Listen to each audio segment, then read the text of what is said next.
میں نے بڑے زور سے کل شریف پڑھنی شروع کر دی۔ اچانک میرے جسم میں طاقت آ گئی۔ میں اٹھا اور اندھا دھند توڑ پڑا۔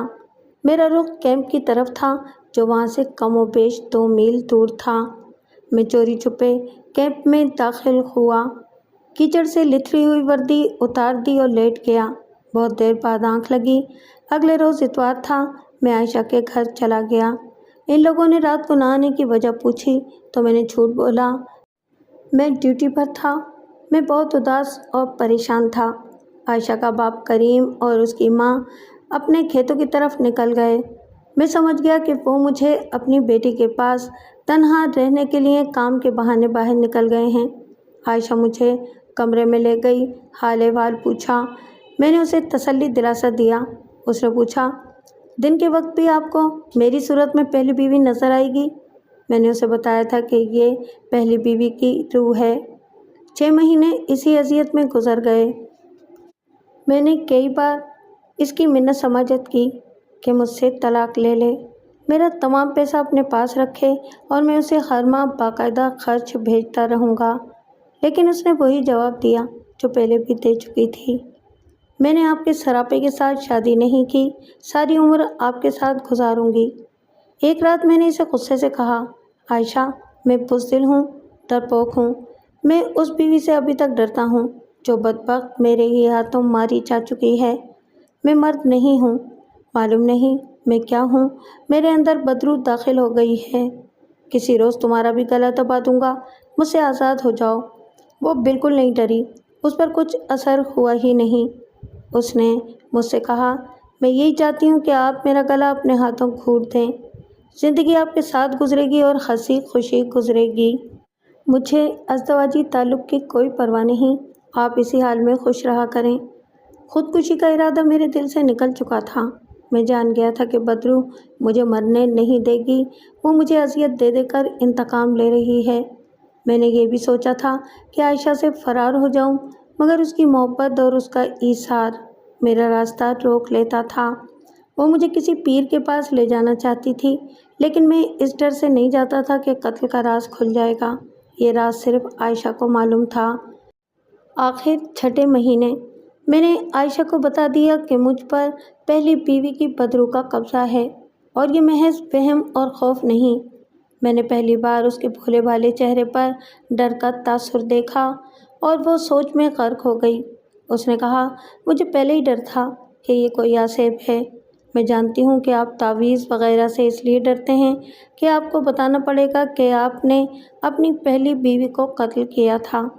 میں ابا جان سے بات کروں گی، مگر انہیں اصل بات نہیں بتاؤں گی۔ کہوں گی کہ بیوی مر گئی تھی اور اس کی بدروح تنگ کرتی ہے۔ اس نے مجھے مجبور کر دیا کہ میں اسے اپنے باپ سے بات کرنے کی اجازت دے دوں۔ میں نے اس شرط پر اجازت دے دی کہ قتل کا ذکر نہ ہو۔ میں اگلی رات عائشہ کے گھر گیا تو اس کے باپ نے مجھ سے علیحدگی میں پوچھا۔ میں نے اسے ساری کیفیت بتا دی، لیکن یہ نہ بتایا کہ میں نے بیوی کو قتل کیا تھا۔ عائشہ نے بھی اسے یہ نہیں بتایا تھا۔ کریم ان پڑھ دیہاتی تھا، وہ اسی قدر جانتا تھا کہ کوئی آسیب ہے۔ اس نے بتایا کہ رانچی شہر کی جامع مسجد کا خطیب آسیبی بچوں کا علاج کرتا ہے، وہ تعویذ بھی دیتا ہے اور ورد اور وظیفے بھی بتاتا ہے۔ کریم نے مشورہ دیا کہ میں اس کے پاس چلا جاؤں۔ میں دوسرے دن ڈرتے جھجکتے خطیب صاحب سے ملا۔ میں نے انہیں اپنی ساری کیفیت بتائی، سوائے قتل کے کوئی بات نہ چھپائی، یہاں تک بتایا کہ عائشہ کے قریب جاتا ہوں تو اس کا چہرہ میری مری ہوئی بیوی کا چہرہ بن جاتا ہے، اور یہ بھی کہ جب اندھیرے میں کیمپ سے عائشہ کے گاؤں کی طرف پیدل جا رہا ہوتا ہوں تو پہلی بیوی کی لاش میرا راستہ روک لیتی ہے۔ مجھے توقع تھی کہ وہ مجھے تعویذ دیں گے اور کوئی وظیفہ بتائیں گے۔ انہوں نے پہلا سوال یہی پوچھا، تم قرآن پڑھے ہوئے ہو؟ میں نے جواب دیا کہ پڑھ لیتا ہوں، سمجھ نہیں سکتا۔ انہوں نے کہا، یہی ساری خرابی ہے بیٹا، ہمیشہ یاد رکھو جو مر جاتا ہے وہ کسی بھی شکل میں واپس نہیں آتا، نہ اس کا جسم آتا ہے، نہ روح، نہ بدروح۔ میں نے ان سے استفسار کیا کہ یہ جو کچھ بھی ہے خواب وہم ہی ہے، مجھے کیوں نظر آتا ہے؟ خطیب صاحب معمر بزرگ تھے، انہوں نے ایسی باتیں کی جن سے میں بہت ہی متاثر ہوا۔ ان کی باتوں میں محبت اور ہمدردی بہت تھی۔ اس کے اثر سے میں رو پڑا اور انہیں بتا دیا کہ میں نے بیوی کو قتل کیا تھا اور مفرور ہوں۔ میں نے انہیں قتل کی وجہ بتاتے ہوئے یہ بھی بتا دیا کہ اس کے ایک آدمی کے ساتھ قابل اعتراض تعلقات تھے۔ خطیب صاحب نے مجھے بالکل نہیں کہا کہ میں نے ایسا گھناؤنا جرم کیا ہے، بلکہ یہ کہا کہ بدکاری کی مجرمہ یا مجرم کو جان سے مار دینا کوئی گناہ نہیں۔ تمہارا جرم صرف یہ ہے کہ تم نے قانون اپنے ہاتھ میں لے لیا تھا۔ قصہ مختصر یہ کہ انہوں نے مجھے کوئی تعویذ نہیں دیا، نماز پڑھنے کو کہا اور ہر نماز کے بعد مختصر سا ایک ورد بھی بتا دیا۔ اس کے ساتھ ہی انہوں نے اس پر زور دیا کہ میں اپنے آپ میں دلیری اور جرأت پیدا کروں اور اس حقیقت کو قبول کر لوں کہ میں نے بیوی کو بدکاری کے الزام میں قتل کیا ہے، پھر اسے ذہن سے اتارنے کی کوشش کروں اور خدا کو یاد کروں۔ ان کی نصیحتوں اور ہمدردانہ باتوں نے مجھ پر بہت اثر کیا۔ میں نے اسی روز نماز شروع کر دی، مگر میں اپنے آپ میں دلیری پیدا نہ کر سکا۔ جو ہی اندھیرا ہوتا میرا دل خوف کی گرفت میں آ جاتا۔ عائشہ کے پاس جاتا تو پہلی بیوی کا خوفناک چہرہ ہمارے درمیان آ جاتا۔ میں ایک بار پھر خطیب صاحب کے پاس گیا اور ان سے التجا کی کہ وہ میرے لیے کچھ کریں۔ میں نے انہیں کہا میرے اندر جرأت پیدا نہیں ہوتی، اس کا کوئی علاج کریں۔ انہوں نے کہا کوئی تعویذ اور دنیا کی کوئی طاقت تمہیں دلیری اور مردانگی پیدا نہیں کر سکتی۔ سب کچھ تمہارے اندر ہے۔ تم پر نہ کوئی آسیب سوار ہے نہ کوئی بدروح، تم اپنے آپ پر خود سوار ہو۔ اس قسم کی باتیں کرتے کرتے انہوں نے کہا میں دعا کروں گا کہ خدا تم پر کوئی ایسی مصیبت نازل کرے کہ تمہارے اندر جو مرد سویا ہوا ہے وہ جاگ اٹھے، لیکن بیٹا یہ یاد رکھنا کہ جب تمہارے اندر کا مرد بیدار ہو جائے تو اسے مسلمان مرد بنانا، کسی بے گناہ کو قتل کر کے یا بیوی کے ساتھ حیوانوں کی طرح سلوک کر کے اپنے آپ کو مرد نہ سمجھ لینا۔ میں ان کی یہ بات نہیں سمجھ سکا اور دل میں دعا کرنے لگا کہ خدا مجھے کسی اور مصیبت سے محفوظ رکھے، مگر تھوڑی دیر سے بعد خطیب صاحب کی دعا قبول ہو گئی۔ میں آج بھی عائشہ پر حیران ہوں کہ ایک ان پڑھ اور دیہاتی لڑکی مجھ جیسے ڈرپوک اور بیکار انسان کے ساتھ اس طرح ثابت قدم رہی۔ اس نے مجھے میری کمزوریوں کا احساس تک نہیں ہونے دیا اور مجھے خوش رکھنے کی کوششیں کرتی رہی۔ اس کا یہ سلوک میرے لیے زنجیر بن گیا تھا، ورنہ میں بھاگ جاتا۔ خدا نے مجھے بھاگنے کا موقع دے دیا، مجھے جبل پور بھیج دیا گیا۔ اس روز میں بیوی سے جدا ہوا، وہ بہت روئی۔ اس نے مجھ سے کچھ وعدے لیے، میں نے اسے جھوٹی تسلیاں دیں اور کہا کہ چھاؤنی میں مجھے کوارٹر مل جائے گا اور اسے اپنے ساتھ رکھوں گا، لیکن میں نے دل میں طے کر لیا کہ اب رانچی واپس میں نہیں آؤں گا، عائشہ کو جبل پور بلاؤں گا۔ میں جبل پور چلا گیا۔ میں نے یہ ارادہ بھی کیا کہ عائشہ کو خط بھی نہیں لکھوں گا۔ وہ اور اس کے ماں باپ یہ کہہ کر مجھے بھول جائیں گے کہ ایک مفرور قاتل انہیں دھوکہ دے گیا ہے۔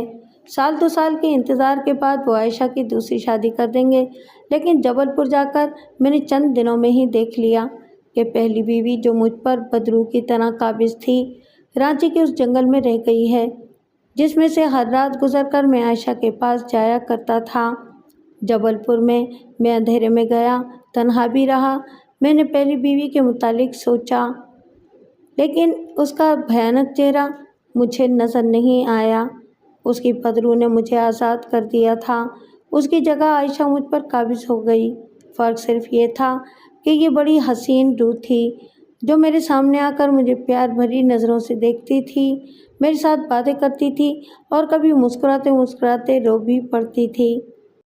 یہ حقیقت ہے کہ وہ مجھ پر قابض ہو گئی تھی۔ اسے خط نہ لکھنے اور بھول جانے کے ارادے میرے بس سے باہر ہو گئے اور میں نے اسے پہلا خط لکھا۔ یقین کریں کہ میری کوشش یہ تھی کہ خط رسمی سا لکھوں گا، مگر کوئی غیبی طاقت تھی جو مجھ سے ایسے ایسے الفاظ لکھوا رہی تھی جو میں نے سوچے بھی نہیں تھے۔ اس سے پہلے میں نے کبھی کسی کو خط نہیں لکھا تھا۔ اب حالت یہ ہو گئی تھی کہ ہر 8ویں 10ویں روز عائشہ کو خط لکھنا شروع کر دیا۔ وہ اسکول کے کسی بچے سے خط کا جواب لکھواتی تھی۔ ایک بار اس نے لکھا کہ اگر میں تعلیم یافتہ ہوتی تو آپ کے خط کا جواب اس سے زیادہ پیارا دیتی، لیکن مجبوری دیکھیے کہ میں کسی سے خط لکھواتی ہوں اور دل کی دل میں رہ جاتی ہے۔ میں عائشہ کی جدائی میں دیوانہ ہونے لگا۔ مجھے یہاں کوئی کوارٹر مل سکتا تھا یا میں باہر مکان لے سکتا تھا، مگر جب بھی سوچا کہ عائشہ کو جبل پور بلا لوں، میرے دل پر انجانا سا خوف طاری ہو گیا۔ اور یہ تو مجھے صاف دکھائی دینے لگا کہ پہلی بیوی کی بدرو مجھے پھر اپنے قبضے میں لے لے گی۔ خطیب صاحب کی نصیحت کے مطابق میں نماز باقاعدگی سے پڑھتا تھا، لیکن میں ان کی اس بات کا قائل نہیں ہوا تھا کہ بدرو محض وہم ہوتا ہے۔ مجھے یقین ہو گیا تھا کہ یہ بدرو مجھے صرف اس وقت پریشان کرتی ہے جب میں عائشہ کی طرف جا رہا ہوتا ہوں۔ عائشہ مجھ سے خطوں میں پوچھتی تھی کہ میں اسے کب لینے آؤں گا۔ میں اسے جھوٹ بول کر ٹال دیتا تھا کہ یہاں کوارٹر نہیں مل رہا۔ میں اسے ہر مہینے تنخواہ کا زیادہ تر حصہ بھیج دیا کرتا تھا۔ جبل پور میں چوتھے مہینے میرے ریلیز کا آرڈر آ گیا۔ جنگ عظیم ختم ہونے کے بعد فوج کی اس فالتو نفری کو جسے جنگ کے دوران بھرتی کیا گیا تھا، نوکری سے کچھ پیسے دے کر سبکدوش کر دیا گیا تھا، جسے ریلیز کر دینا کہتے تھے۔ مجھے بھی ریلیز کر دیا گیا۔ خاصا پیسہ مل گیا۔ میرا ٹھکانہ رانچی تھا، مگر میں وہاں جانے سے گھبرا رہا تھا۔ اب یہ سوال بھی پیدا ہو گیا تھا کہ کوئی ذریعہ معاش پیدا کرنا ہے۔ میں نے اپنے گزارے کے لیے کچھ رقم پاس رکھ لی، باقی عائشہ کو بھیج دی اور یہ بھی لکھ دیا کہ میں فوج سے فارغ ہو گیا ہوں اور اب کوئی کام ڈھونڈ رہا ہوں۔ چھاؤنی میں ایک مسلمان کی گاڑیوں اور موٹر سائیکلوں کی مرمت کی ورک شاپ تھی۔ ایک مرتبہ میرے دفتر میں اس کا کوئی کام تھا جو میں نے کر دیا تھا۔ اس طرح اس سے راہ و رسم پیدا ہو گئی تھی۔ میں ریلیز ہوا تو اس سے ملاقات ہوئی۔ میں نے اسے بتایا کہ ذریعہ معاش کی تلاش میں ہوں۔ اس نے مجھے مسلمان اور اپنا محسن سمجھ کر گاڑیوں کی مرمت کا کام سیکھنے کا مشورہ دیا۔ میں مان گیا اور صرف 2 روپے روز پر اپرنٹس کی حیثیت سے اس کی ورک شاپ میں کام کرنے لگا۔ رہنے کے لیے ایک کمرہ بھی کرائے پر مل گیا۔ میں نے نیا ایڈریس عائشہ کو لکھ دیا۔ ذرا میری حالت کا اندازہ کریں کہ میں عائشہ کو پاس بلانے سے ڈرتا تھا، لیکن اسے دل سے اتار بھی نہیں سکتا تھا۔ کئی بار ارادہ کیا کہ خط لکھنے چھوڑ دوں یا بہت عرصے بعد لکھا کروں گا، مگر 7 دن گزر جاتے تو مجھ پر جیسے کسی چیز کا قبضہ ہو جاتا۔ میں نہایت خوبصورت خط لکھتا اور جب خط لیٹر باکس میں ڈال دیتا تو اپنے آپ میں آ جاتا۔ مجھے اپنے آپ پر غصہ بھی آ جاتا کہ مجھے اپنے اوپر بھی کوئی اختیار نہیں ہے۔ یہی مجھ میں کمزوری تھی۔ دوسری کمزوری وہی پرانی کہ میں بزدل اور ڈرپوک تھا۔ ایک روز ورک شاپ میں ایک گاہک کے ساتھ جھگڑا ہو گیا۔ وہ غنڈہ گردی پر اتر آیا۔ میں دبک کر اندر گھس گیا۔ میرے مالک نے گاہک کے آگے ہتھیار ڈال دیے اور گاہک منمانی کر کے چلا گیا۔ مالک نے مجھے بلا کر کہا، ارے بدبخت، میں نے تمہیں پنجابی سمجھ کے ورک شاپ میں رکھا تھا کہ کسی کو اونچی آواز میں بات نہیں کرنے دو گے۔ تم تو ہندوؤں سے بھی بزدل نکلے۔ اس طرف کے لوگ پنجابی مسلمانوں اور پٹھانوں سے بہت ڈرتے تھے، لیکن میں نے پنجاب کے مسلمانوں کی ناک کٹوا دی۔ وہاں بھی میں تنہائی پسند ہو گیا۔ میں اگر مالک کو بتاتا کہ میں اپنی بیوی کا مفرور قاتل ہوں تو وہ بے ہوش ہو جاتا۔ بہرحال میں پوری توجہ سے کام سیکھتا رہا اور 4-5 مہینوں میں آزادانہ کام کرنے کے قابل ہو گیا۔ میری تنخواہ 5 روپے روزانہ ہو گئی اور ایک روز عائشہ اپنے باپ کے ساتھ بغیر اطلاع جبل پور پہنچ گئی۔ انہیں ایڈریس معلوم تھا۔ تلاش کرتے، لوگوں سے پوچھتے پہنچ گئے۔ عائشہ کے باپ نے کہا، تم ناراض تو ضرور ہوگے کہ تمہاری اجازت کے بغیر ہم لوگ آ گئے، لیکن اتنا عرصہ گزر گیا ہے، نہ تم آئے نہ تم نے عائشہ کو بلایا۔ اس سے لوگ طرح طرح کی باتیں کرنے لگے تھے۔ وہ 2 روز رہ کر چلا گیا۔ عائشہ اپنے ساتھ وہ سارا پیسہ لے آئی تھی جو میں نے اسے شادی کی پہلی رات دیا تھا اور جو جبل پور سے اسے بھیجا تھا۔ میں نے 2 کمروں کا ایک مکان کرائے پر لے لیا، مگر وہی ہوا جس کا ڈر تھا۔ رات کا وقت تھا۔ میں نے عائشہ کو بستر پر لیٹے دیکھا تو اس کی آنکھیں ابل کر باہر آ گئیں، منہ کھل گیا، زبان باہر لٹک گئی اور دانتوں نے زبان کو وہیں جکڑ لیا۔ مجھے چکر آ گیا اور میں اپنی چارپائی پر گر پڑا۔ عائشہ گھبرا کر اٹھی۔ میں نے تقریباً 1 سال اس بدرو کے بغیر گزارا تھا۔ عائشہ آئی تو اس کے ساتھ بدرو بھی آ گئی۔ میں نے رونا شروع کر دیا اور عائشہ کچھ پڑھ کر مجھے پر پھونکے مارنے لگی۔ اسے معلوم تھا کہ رانچی کی جامع مسجد کے خطیب صاحب نے مجھے کیا کہا تھا۔ میں نے عائشہ کو بتا دیا تھا۔ اب میری وہی حالت دیکھ کر اس نے کہا، مجھے امید تھی کہ آپ اتنا عرصہ مجھ سے الگ رہ کر دلیر ہو گئے ہوں گے۔ اس نے ایسی بات پہلی بار کہی تھی جو مجھے زہریلے تیر کی طرح لگی۔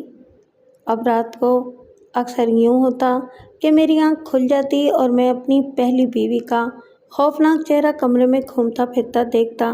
میں پسینے سے نہا جاتا اور منہ پر چادر یا رضائی ڈال لیتا۔ اب عائشہ کے رویے میں بھی تبدیلی آ گئی تھی۔ میرے پاس بیٹھنے کی بجائے وہ باورچی خانے میں چلی جاتی تھی۔ اس کی بے رخی دیکھ کر مجھے اس پر رحم آیا اور یہ افسوس بھی کہ عائشہ جیسی صابر لڑکی بھی مجھ سے متنفر ہو گئی ہے۔ وہ کب تک صبر کرتی؟ شادی کیے 2 سال ہو چکے تھے۔ مجھ میں کوئی ایک بھی خوبی نہیں تھی۔ میں جسمانی لحاظ سے بھی بیکار تھا اور مزاج کے لحاظ سے تو میں بالکل مردہ تھا۔ ہنسی مذاق کی بات تو مجھے آتی ہی نہیں تھی۔ انہی دنوں ایک روز میں ورک شاپ گیا تو مالک کو پریشان دیکھا۔ اس نے بتایا کہ شہر میں فساد شروع ہو گیا ہے۔ رات کو 11 مسلمان قتل ہو چکے ہیں۔ یہ اگست 1947 کا مہینہ تھا۔ جبل پور ہندوؤں کی اکثریت کا علاقہ تھا اور پاکستان سے بہت دور۔ وہاں مسلمانوں کا خدا ہی حافظ تھا۔ ہماری ورک شاپ بند ہو گئی۔ مالک نے مجھے فساد کی پہلی اطلاع ملتے ہی کہہ دیا تھا کہ پنجاب کی طرف نکل جاؤ یا بنگال کی طرف، یہاں اب کوئی مسلمان زندہ نہیں رہ سکے گا۔ میں نے پرواہ نہیں کی تھی، نہ ہی مجھ میں اتنی ہمت تھی کہ کہیں نکل جاتا۔ فساد بڑھ گئے تو عائشہ مجھے ہر شام کہتی کہ یہاں سے مسلمان بنگال کی طرف جا رہے ہیں، چلو ہم بھی نکل چلیں، مگر میں اسے ٹالتا رہا۔ ہم جس محلے میں رہتے تھے وہاں چند ایک گھر مسلمانوں کے تھے۔ یہ شہر اور چھاؤنی کے درمیان ایک علاقہ تھا۔ ایک رات ہمارے گھر سے 6-7 گھر بلوائیوں نے مسلمانوں کے ایک گھر پر حملہ کر دیا۔ گھر کے 6 افراد قتل ہو گئے اور گھر لوٹ لیا گیا۔ عائشہ نے مجھے کہا کہ اب بھی وقت ہے، ہمیں نکل جانا چاہیے، مگر میں نہیں مانا۔ 15 اگست کے 2-4 روز بعد ہمارے پڑوس کے ایک اور مسلمان گھرانے پر حملہ ہوا۔ مجھے اس گھرانے کے بچوں اور عورتوں کی چیخیں آج بھی یاد ہیں۔ عائشہ ڈر سے کانپتی ہوئی میرے پاس آ گئی۔ میں اس سے زیادہ ڈر رہا تھا۔ کوئی نصف گھنٹے بعد چیخیں تھم گئیں۔ گلی میں بھاگتے قدموں کی آوازیں سنائی دیتی رہیں۔ جب بالکل خاموشی طاری ہو گئی تو عائشہ نے کہا، اب بھی وقت ہے، چلو ابھی نکل کر ریلوے اسٹیشن چلتے ہیں، کلکتہ کی طرف جانے والی کسی گاڑی میں بیٹھ جائیں گے۔ اس نے کہا، کل ہماری باری ہے۔ میں نے اسے ٹال دیا اور میرے دماغ میں یہ سوچ بھی آئی کہ اچھا ہوگا ہم دونوں کو بلوائی ختم کر جائیں۔ میں قتل ہونے کے لیے تیار تھا۔ دوسرے دن واقعی ہماری باری تھی، لیکن بروقت پتہ چل گیا۔ عائشہ ملنسار لڑکی تھی۔ ہمارے دائیں اور بائیں ہندوؤں کے گھر تھے۔ عائشہ نے ان کی عورتوں، خصوصاً ان کی جوان لڑکیوں کے ساتھ گہرے مراسم پیدا کر رکھے تھے۔ ان لڑکیوں نے دوسرے دن عائشہ سے کہا کہ آج شام اندھیرا ہوتے ہی یہاں سے نکل جاؤ، رات تمہارے گھر پر حملہ ہوگا۔ گزشتہ رات ہمارے پڑوس میں جس گھر پر حملہ ہوا تھا اس کے 5 افراد قتل ہوئے، 2 بری طرح زخمی ہوئے اور ذلت یہ ہوئی کہ ایک جوان شادی شدہ لڑکی اغوا ہو گئی تھی۔ عائشہ بھی جوان لڑکی تھی۔ گھر میں کم و بیش 5,000 روپیہ تھا۔ عائشہ کو حملے کی اطلاع ملی تو اس نے سامان باندھنا شروع کر دیا۔ میں جانے پر رضامند نہیں ہو رہا تھا۔ عائشہ نے مجھے لعنت ملامت کر کے تیار کیا۔ اس نے یہ بھی کہا تھا کہ آپ چاہتے ہیں کہ مجھے ہندو اپنے ساتھ لے جائیں؟ اگر آپ کو یہیں رہنا ہے تو مجھے اسی طرح ختم کر دیں جس طرح آپ نے اپنی پہلی بیوی کو قتل کیا تھا۔ میری بدرو آپ کو پریشان نہیں کرے گی کیونکہ میں خوشی سے آپ کے ہاتھوں قتل ہونا چاہتی ہوں۔ میں جانے کے لیے تیار ہو گیا۔ شام کا اندھیرا گہرا ہوتے ہی ایک سوٹ کیس اس نے اٹھایا، دوسرا میں نے اٹھایا اور ہم ریلوے اسٹیشن پہنچ گئے۔ پلیٹ فارم پر دل دھرنے کی جگہ نہیں تھی۔ مسلمان کنبے ہماری طرح ایک ایک 2 ٹرنک اور سوٹ کیس اٹھائے